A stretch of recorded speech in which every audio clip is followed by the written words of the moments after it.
All right, everyone, welcome back to the show, episode 2475 here of the Cabral Concept. We're going to be getting into an actual lab test review, a case study that if you're a practitioner, you can absolutely use this.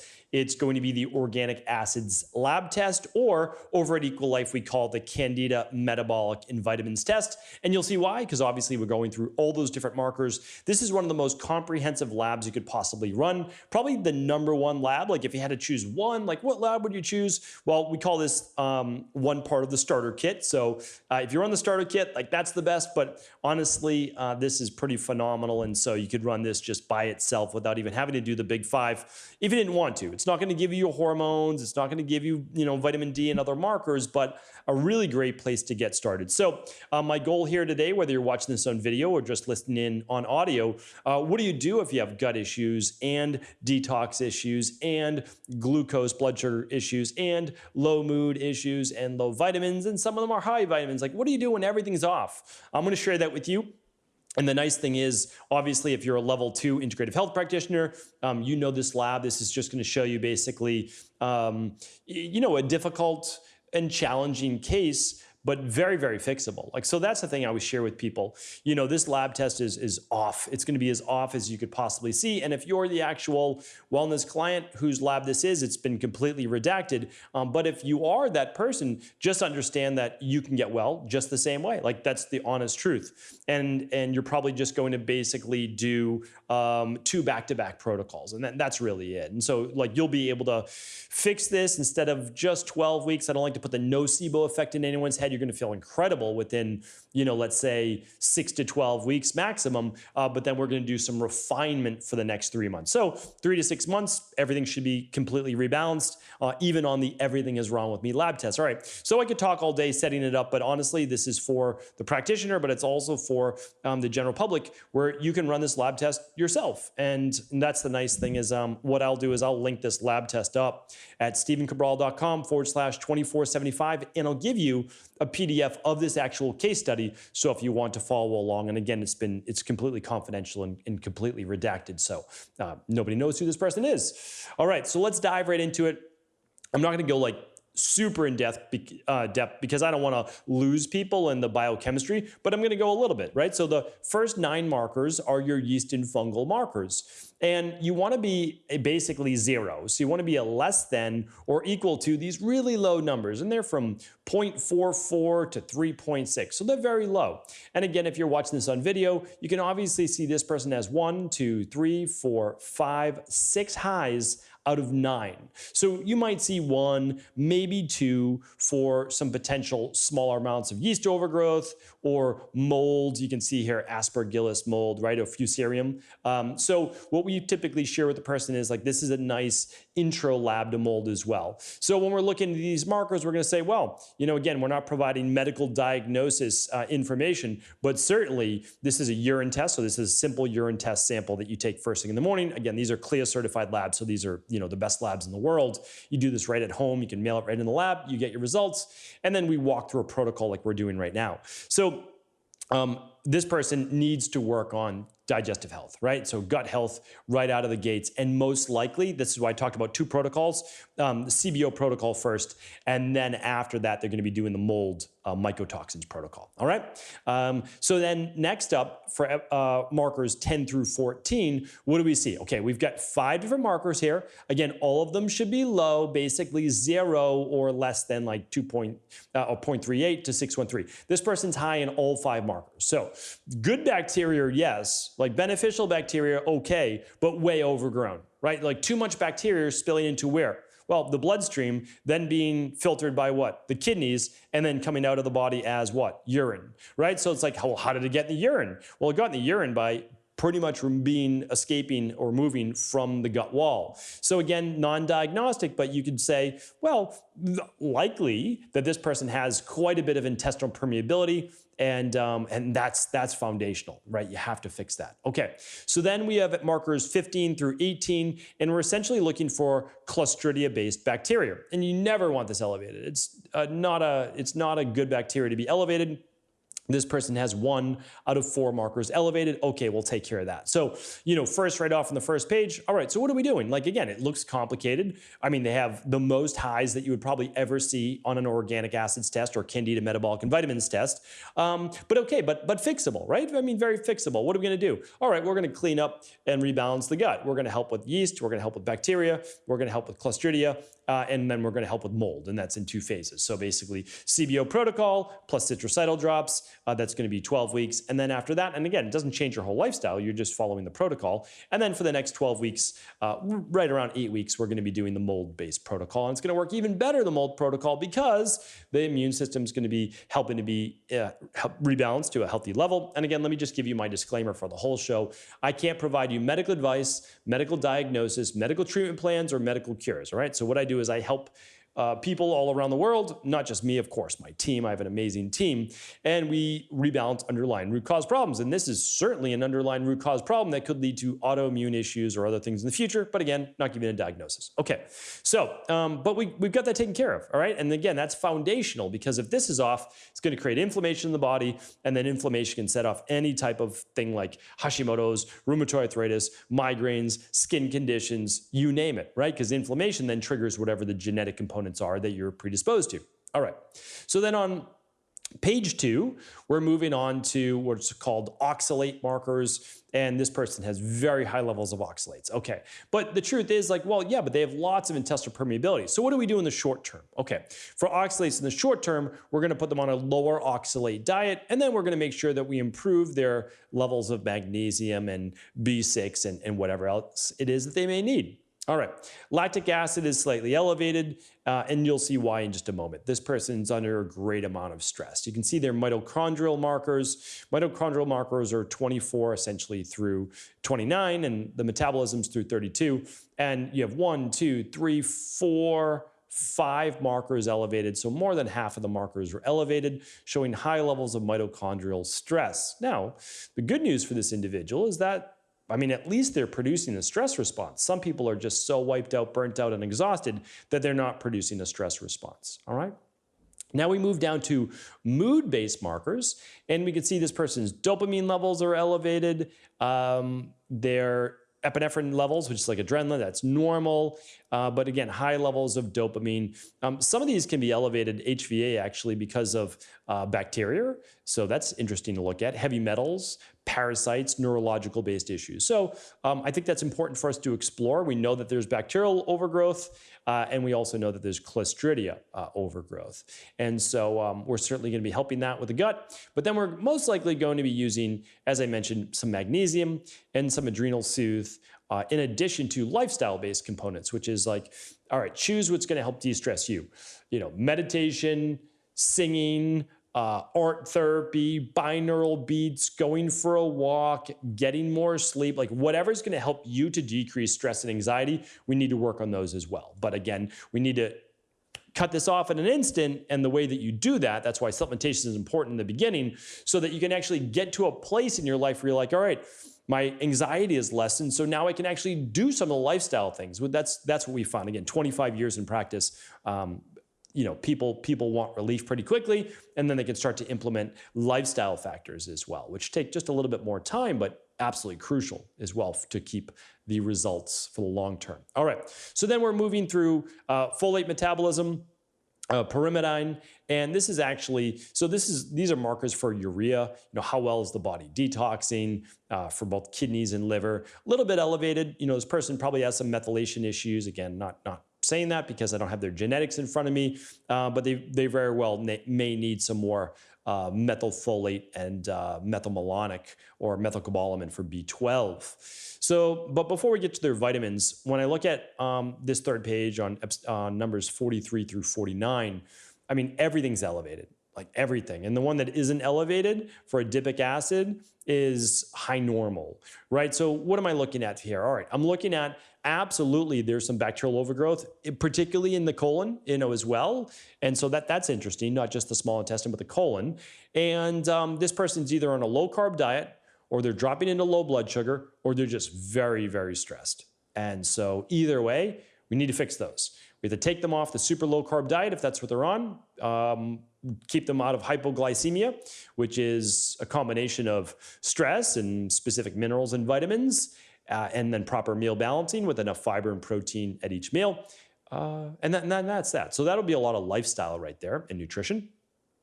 And then we look at their nutritional markers, which are basically vitamins and antioxidants and certain minerals as well.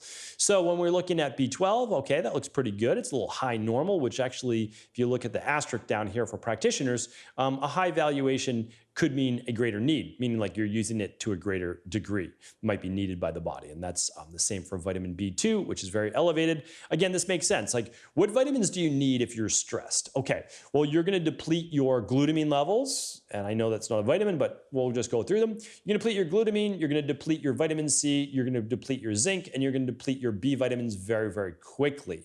And so this person has a great need for B vitamins. They may be taking too many of certain B vitamins. I don't know. I'd have to ask them. I have not worked with this particular person. I'm doing this as a case study for our entire health coaching team and then our IHP community as well. So what I would do is I would adjust those B vitamin levels. They certainly need B vitamins, but we want to make sure that they're not doing too many at the same time. And this allows us to see that.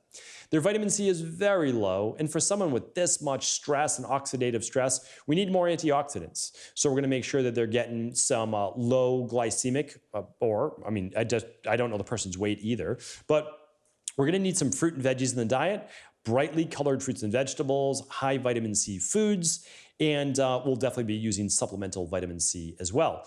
We can do a food-based one called full spectrum vitamin C, which is a really nice one with functional medicine based, or if we need a higher level, which we may, then we're going to use alkalizing vitamin C. All right, so that's that. Their CoQ10 surprisingly looks great. I mean, that's fantastic, so really, really good. Glutathione's a little elevated. You'll see why in just a moment. They're using quite a bit of detox from N-acetylcysteine. Like their detox needs to be amped up. And their biotin looks good, which is good for hair, skin, nails, blood sugar, etc. So that one's good. So we don't need to supplement with that extra of that. Now, when we look at their detox, they're all high to high normal, which means their body is having a challenging time detoxing whatever's going on in their blood. And I would say to you, again, as a practitioner, we're like, oh, well, why would that be? Well, we already know a couple things. There's yeast and fungal markers in their blood, which is, again, being converted and cleaned through the liver and kidneys and comes out as urine as these markers, right? That's how we're getting them. So they had to get there somehow. So we know that there's just gut permeability spilling into the bloodstream, causing all of these issues, which is causing inflammation. So again, there's a host of other issues I'm sure this person is dealing with. And it's a lot for their liver to deal with. We also know that there's most likely some mold. So we're going to have to fix that, as we said. And there could be heavy metals. We don't know that for sure, but we had some elevated levels of, I believe, HVA, and we'll want to explore that. So we would certainly do that minerals and metals test to look for heavy metals as well. And I would love to know their zinc levels too. So that's why the starter kit is the very best one to run. That's at stephencabral.com/starter-kit. That's, I mean, I would 100% run that. That's just, it's just a no-brainer, like if you have a lot going on for sure. Because then you look at all the things this test doesn't look for, which is why they're great partners, which is your mineral levels and your heavy metals. Okay, so we know we need to improve detoxification. So before we start any protocol, excuse me, we want to open up the detox pathways, and that's specifically the liver. Because the kidneys won't have to deal with as much if the liver is able to do more of its job because it gets first pass, and once we start to heal and seal that gut wall, okay? So we're going to do a 21-day functional medicine detox. Well, why don't I get to that in just a moment? Their amino acid levels look fine in terms of breakdown. Their one that's called malonic acid is a little bit elevated, and that is oftentimes from bacteria. So again, I would say, yes, this person has some overgrowth, again, without giving a diagnosis. And interesting to see that their phosphoric acid levels are low. This could be a low protein diet, low levels of vitamin D, low CalMag. Again, we wouldn't know on those until we test. And so we would typically do that as a follow-up. But at the same time, not difficult to just say, okay, we're going to get some vitamin D from the sun or nutritional supplementation. And we're just going to give a little bit of calcium, magnesium, and that will help with that too. And just make sure your person's getting adequate protein. And you can check out my podcast on how much protein you actually need. So that is that. That's the whole lab. It was a lot, right? 76 biomarkers. There's technically one more called creatinine. It just lets us know if the sample is coming from someone who's well hydrated, too much water, or this person has not enough hydration. Believe it or not, this person's levels, even though they're super high, which you would typically not see with someone who's very hydrated, because it would oftentimes dilute the levels a little bit, this person shows more or extra hydration. Really interesting. So again, we're going to chat with that person about that too. So what do I do? Well, again, like everything's wrong, right? So low phosphoric acid, we've got high detox issues, we've got some vitamin issues, we've got all sorts of bacteria and low blood sugar or stress-based issues, some methylation-based issues. We've got high stress, low mood-based markers. We've got issues with the mitochondria producing energy and converting actually glucose to usable ATP. We've got high levels of oxalates, and then we've got all the gut issues with the fungus, the mold, and the bacteria. What to do? Well, again, like so much is wrong, but you have to understand that all of this is fixable. So if you're the actual client, just keep in mind, like, listen, like my labs look like this too. Like when I was 19 years old and I first did functional medicine testing, my labs were like this as well. Like, and that's the thing. And I'm, completely healed today, feel better than I ever have 25 plus years later. And life is good. And so the nice thing is we have so much more knowledge now. My practitioners didn't know this. This was like the beginning of functional medicine back then in the late 90s. And so, all right, so let's get started. What do we do? Well, we start with foundational-based protocols. Like you can go wild assessing every little thing, but the truth is this person's never going to heal until we fix the gut. So we start there. So the only thing you want to do before that is you want to open up the detox pathways. So we're going to do a 21-day functional medicine detox, followed by citracidal, so it's these drops, it's just for 3 weeks, in the CBO protocol, right? So that's our CBO protocol. I can't link these up, unfortunately. I'll give you the links right now. It's stephencabral.com/detox, and then it's stephencabral.com/CBO, and you'll find those. And then right after the CBO, and that comes with a special nutrition plan. And then right after that, we will be doing the mold protocol. And you can find that at stephencabral.com/shop. You don't need to use these. I mean, you can do whatever you like, but you can actually see exactly what we do. From a clinical perspective, for nutrition, that's going to come with the detox plan. Then you're going to get your specific nutrition with the CBO. The mold, you won't have to worry about as much. We do give you a few items to stay clear of. The mitochondria, well, you're going to feel so much better with the magnesium, the omega-3s. We might use cell boost, but probably not. We're probably just going to decrease stress. And so we're going to work a lot on lifestyle there. Like what are the stress triggers? And we're going to try to lower that stress to a great degree. The methylfolate's pretty easy. We're going to get that in the daily nutritional support and the activated B complex. We're going to fix the carbohydrate, protein, and fiber intake and not over intermittent fast. So this is a good point. This person should not be doing 16-hour intermittent fasts, just 12 for right now, so we can decrease the stress load on that part of the body. Although there is an intestinal permeability issue, but we're going to fix that soon enough. I just want to lower that stress because stress can actually exacerbate or cause intestinal permeability. So that's important. We'll easily rebalance these vitamin levels, giving a little extra vitamin C. And we already talked about the 21-day functional medicine detox. And then the vitamin D, we'll probably do 4,000 IUs, which is 100 micrograms to start. So again, even though it seems maybe super complicated, if this is your first intro into functional medicine, this information is life-changing, like literally life-changing. This person's going to feel phenomenal within 6 to 12 weeks. And then by the end of the next, like the second part to that, which is the mold-based part to it, and then refining, in another 3 months, they're going to feel like, wow, I haven't felt this good in maybe my entire life. And so again, I just want to share with people, I always talk about the message of hope and healing, hope and healing, hope and healing, because you hope that you get well. Good, just use that. Like you just need to suspend disbelief. I can never get well again. You will, right? So have hope and you will heal. Like you will heal. You just work with a qualified practitioner, a local naturopathic doctor that specializes in this type of testing, or an integrative health practitioner level 2, or one of our own Equalife team, whatever works for you. But the thing is this, like It's about you. It's about helping you. And you just want to find the right practitioner that's able to align with your values and be able to help you along the way. And that's the thing is like, you don't do one consultation, one coaching call. It has to be over a period of months, like one call a month for like 3 or 4 months in order to just make sure you tweak your plan so that it's exactly right for you. So hopefully this is helpful. Hopefully, again, that this was useful for both practitioners and the general public. I have no idea if it was. I would love to hear from you. So if you could leave a comment on YouTube or Instagram or wherever you want to leave a comment, let me know if this was helpful and if you'd like to see future case studies as well. Take care, everybody, and all details will be at stevencabral.com/2475. Have a great day.